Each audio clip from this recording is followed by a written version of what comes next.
I was outside recently looking at the blackberry flowers that were opening and was glad to see the number of bees that were buzzing around. I actually saw 3 varieties of bees this day.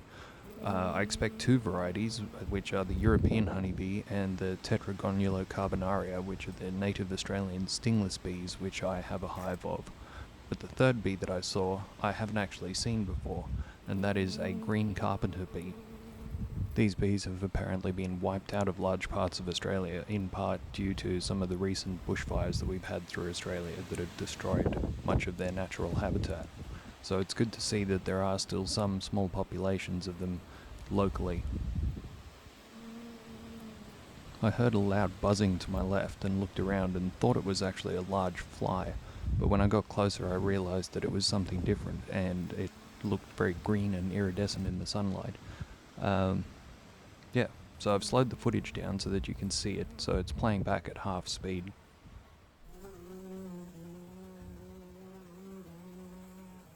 The bee moved very quickly, so it was quite difficult to follow with the camera.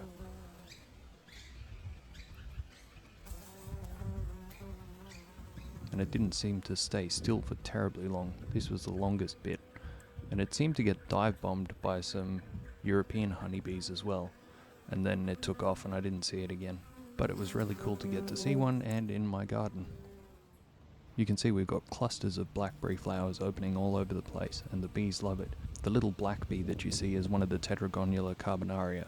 I wanted to get one of the European honeybees and one of those on the same flower, so that you could get a true size comparison, but insects aren't the most cooperative. So I had to scan for a while until I found a flower that had both an Aussie bee and a European bee.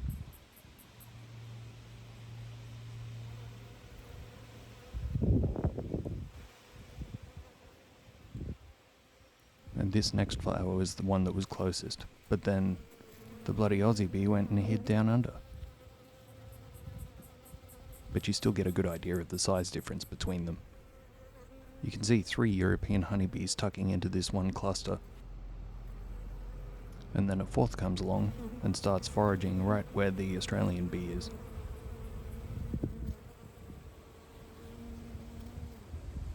It almost forages up the Aussie bee.